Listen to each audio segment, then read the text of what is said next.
Welcome to Obli prep channel. मैं मुजीब खान। जैसा कि दोस्तों हम लोग भारतीय अर्थव्यवस्था में विश्व अर्थव्यवस्था के बारे में पढ़ रहे हैं। विश्व अर्थव्यवस्था में मैंने आपको पूंजीवादी अर्थव्यवस्था के बारे में बताया।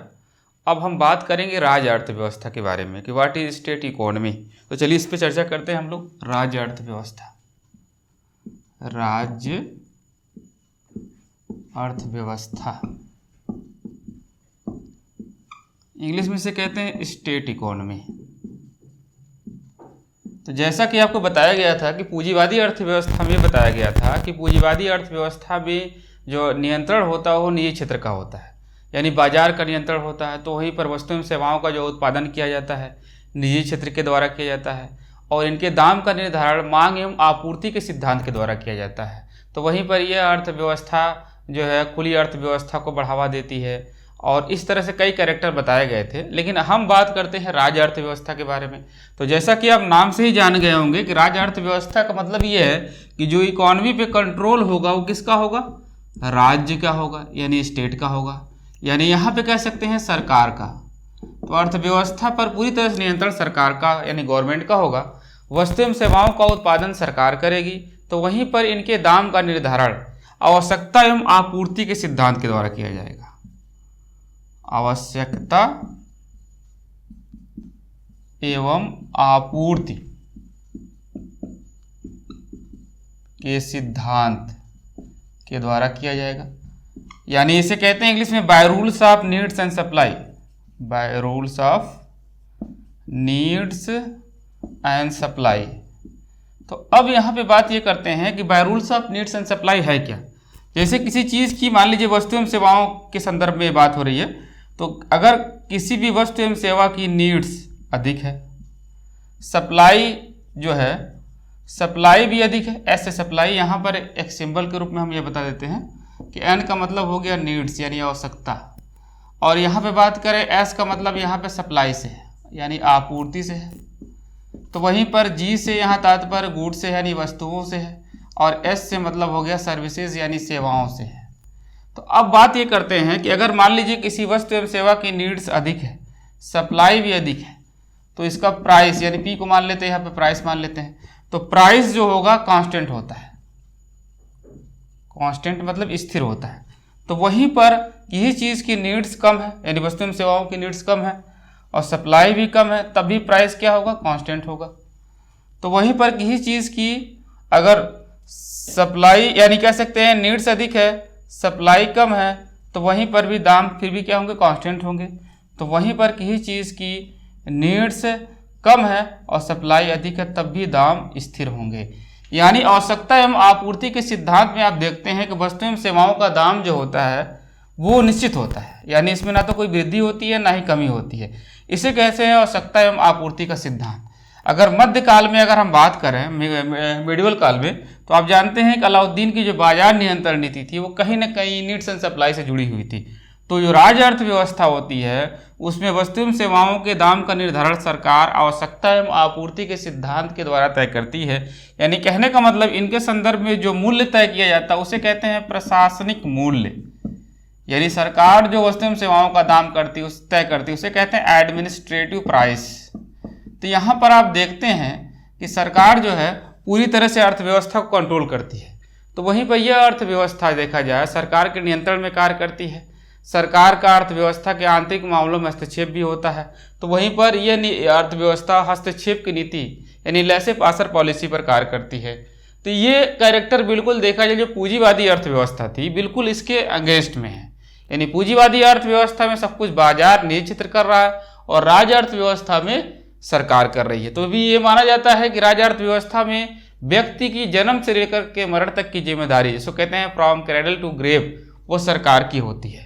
यानी उसकी शिक्षा दीक्षा पढ़ाई लिखाई यानी सब कुछ सरकार के हाथ में होता है, यानी सब कुछ सरकार ही मैनेज करती है।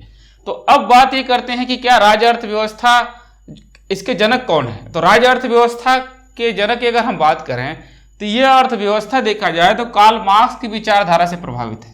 यानी कार्ल मार्क्स के मार्क्सवादी विचारधारा से प्रभावित है और इसे हम पूरी तरह से इस अर्थव्यवस्था के जनक को कार्ल मार्क्स को नहीं मान सकते, क्योंकि कार्ल मार्क्स राज्य को नहीं मानते हैं, जबकि यह अर्थव्यवस्था देखा जाए स्टेट इकोनॉमी के रूप में जानी जाती है। तो हम ये मान सकते हैं कि जो राज्य अर्थव्यवस्था विश्व पटल पर उभर कर आई वो कहीं ना कहीं कार्ल मार्क्स के मार्क्सवादी विचारधारा से पूरी तरह से क्या है, प्रेरित अर्थव्यवस्था है।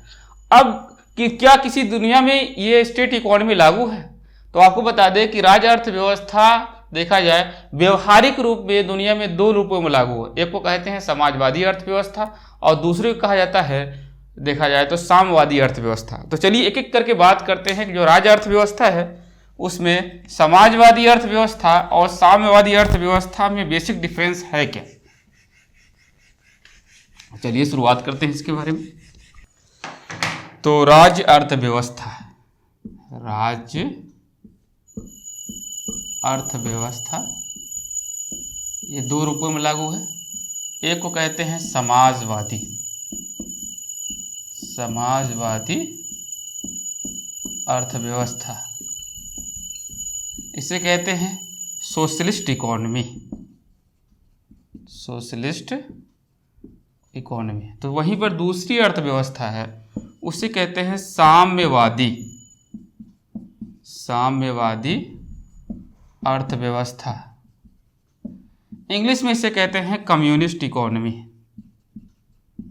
Communist economy. अब बात ये करते हैं कि जो राज्य अर्थव्यवस्था यानी स्टेट इकोनॉमी में समाजवादी अर्थव्यवस्था और साम्यवादी अर्थव्यवस्था में बेसिक डिफरेंस क्या है। तो कहा जाता है कि जो समाजवादी अर्थव्यवस्था और साम्यवादी अर्थव्यवस्था है उनके सारे कैरेक्टर वही होंगे जो राज्य अर्थव्यवस्था का होगा। तो ये दोनों ही जो है राज्य अर्थव्यवस्था के प्रकार है, यानी राज्य अर्थव्यवस्था के सारे कैरेक्टर समाजवादी में भी पाए जाएंगे और साम्यवादी में पाए जाते हैं। लेकिन इन दोनों में डिफरेंस क्या है? तो कहा जाता है समाजवादी अर्थव्यवस्था एक प्रकार की ऐसी अर्थव्यवस्था होती है जिसमें व्यक्ति के श्रम को छोड़ करके, श्रम यानी लेबर, व्यक्ति के लेबर अर्थात श्रम को छोड़ करके सभी आर्थिक गतिविधि सरकार के नियंत्रण में हो तो उसे कहते हैं समाजवादी अर्थव्यवस्था। तो वहीं पर साम्यवादी अर्थव्यवस्था के बारे में बात होती है कि यह भी एक प्रकार की राज्य अर्थव्यवस्था है, लेकिन इसमें मानव की सभी आर्थिक गतिविधि यानी श्रम भी सरकार के नियंत्रण में होती है। तो कह सकते हैं कि समाजवादी अर्थव्यवस्था वह अर्थव्यवस्था होती है जिसमें व्यक्ति के श्रम को छोड़ करके सभी आर्थिक गतिविधि सरकार के नियंत्रण में हो। तो वहीं पर साम्यवादी अर्थव्यवस्था वह अर्थव्यवस्था होती है जिसमें मानव की सभी प्रकार की आर्थिक गतिविधि इवन श्रम भी सरकार के नियंत्रण में होती है। अब बात ये करते हैं कि समाजवादी अर्थव्यवस्था को सबसे पहले लागू कहाँ किया गया। तो समाजवादी अर्थव्यवस्था को 1921 में रसिया में लागू किया गया है और इसके जनक माने जाते हैं लेनिन। तो लेनिन को समाजवादी अर्थव्यवस्था का जनक माना जाता है। अब बात करते हैं साम्यवादी अर्थव्यवस्था को। तो साम्यवादी अर्थव्यवस्था को 1949 में चाइना में लागू किया गया और इसके जनक माने जाते हैं माओ त्से तुंग, माओ त्से तुंग को इसका जनक माना जाता है। अब और बेसिक डिफरेंस की बात करें समाजवादी अर्थव्यवस्था और साम्यवादी अर्थव्यवस्था में और क्या डिफरेंस हो सकता है। तो समाजवादी अर्थव्यवस्था में देखा जाए तो श्रम को एक प्रकार का व्यक्तिगत अधिकार प्रदान किया गया है, यानी कहने का मतलब यह है कि समाजवादी अर्थव्यवस्था में मजदूर जो है कहीं पर भी कार्य करने के लिए स्वतंत्र है। इसीलिए समाजवादी अर्थव्यवस्था को मजदूर हितैषी या श्रमिक हितैषी अर्थव्यवस्था के नाम से भी जानते हैं। अब जबकि साम्यवादी अर्थव्यवस्था में ऐसा नहीं पाया जाता है, सब कुछ सरकार के अकॉर्डिंग करना होता है। तो वहीं पर समाजवादी अर्थव्यवस्था में जो वस्तु एवं सेवाओं का उत्पादन होता है उस पर सरकार का नियंत्रण होता है, यानी जो गुड्स एंड सर्विसेज हैं, अगर गुड्स एंड सर्विसेज की बात करें यानी वस्तु एवं सेवाओं की बात करें तो इन पर जो कंट्रोल होता है वो गवर्नमेंट का होता है। तो वहीं पर देखा जाए साम्यवादी अर्थव्यवस्था में वस्तु एवं सेवाओं का यानी गुड्स एंड सर्विसेज की अगर हम बात करें तो इन पर सरकार का कंट्रोल होने के साथ साथ इसके उपभोग पर भी नियंत्रण होता है। यानी साम्यवादी अर्थव्यवस्था में वस्तु एवं सेवाओं के उत्पादन के साथ साथ उपभोग पर भी सरकार का नियंत्रण होता है। यानी कहने का मतलब ये है कि समाजवादी अर्थव्यवस्था में सरकार वस्तु एवं सेवाओं का उत्पादन तो करती है लेकिन इसके उपभोग का निर्धारण नहीं करती है किस व्यक्ति को या कहां पर कितना संसाधन उपलब्ध कराया जाएगा। जबकि साम्यवादी अर्थव्यवस्था में वस्तु एवं सेवाओं को सरकार द्वारा बनाए जाने के साथ साथ उसके उपभोग का भी डिसाइडेशन कर दिया जाता है, कंजम्पशन का भी डिसाइडेशन कर दिया जाता है। तो साम्यवादी अर्थव्यवस्था समाजवादी अर्थव्यवस्था में भी एक प्रकार का बेसिक डिफरेंस हो गया। अब हम बात एक करते हैं कि समाजवादी अर्थव्यवस्था और साम्यवादी अर्थव्यवस्था में और क्या बेसिक डिफरेंस है। तो कहा जाता है समाजवादी अर्थव्यवस्था योग्यता के अनुसार कार्य, योग्यता के अनुसार कार्य और कार्य के अनुसार वेतन, कार्य के अनुसार वेतन के सिद्धांत पर कार्य करती है। यानी व्यक्ति को उसकी योग्यता के अनुसार कार्य मिलेगा और जितना ओवर टाइम कार्य करेगा उसको उतना वेतन मिलेगा। क्योंकि मैंने यहां देखा, मैंने बताया आपको श्रम के रूप में देखा जाए पूंजीवादी सोच दिखाई देती है, तो यहां पर व्यक्ति कार्य करने के लिए स्वतंत्र है, इसलिए जितना कार्य करेगा उतना वो वेतन पाएगा। तो यहां पर ओवर टाइम की भी व्यवस्था पाई जाती है। जबकि साम्यवादी अर्थव्यवस्था की बात करें तो साम्यवादी अर्थव्यवस्था में यह पाया जाता है कि इसका भी एक सिद्धांत है कि योग्यता के अनुसार कार्य, योग्यता के अनुसार कार्य और आवश्यकता अनुसार वेतन। तो यहां पर आप बेसिक डिफरेंस देखते हैं कि जहां समाजवादी अर्थव्यवस्था योग्यता के अनुसार कार्य और कार्य के अनुसार वेतन के सिद्धांत पर कार्य करती है, तो वहीं पर साम्यवादी अर्थव्यवस्था योग्यता के अनुसार कार्य और आवश्यकता के अनुसार वेतन पर कार्य करती, सिद्धांत पर कार्य करती। इसका मतलब ये साफ जाहिर हो गया क्योंकि श्रम सरकार के नियंत्रण में है, इसलिए सरकार आपको आपकी योग्यता के अनुसार कार्य तो देगी, उसी के अकॉर्डिंग आपको श्रम करना पड़ेगा, लेकिन सरकार ही डिसाइड करेगी कि आपकी आवश्यकता कितनी है, आपको वेतन कितना मिलेगा। चाहे आप 2 घंटे काम करिए चाहे 12 घंटे, आपको वेतन उतना ही मिलेगा जिससे आपकी बेसिक नीड्स पूरी हो सके, यानी आपकी जितनी आवश्यकता है। तो एक प्रकार का एक कह सकते हैं कि एक बेसिक डिफरेंस हो गया समाजवादी अर्थव्यवस्था और साम्यवादी अर्थव्यवस्था में, जबकि दोनों अर्थव्यवस्थाएं स्टेट इकोनॉमी के अंतर्गत आती है। अब हम लोग नेक्स्ट लेक्चर में बात करेंगे कि मिश्रित अर्थव्यवस्था क्या होती है। तो फिलहाल आज के लिए इतना ही। Thank you.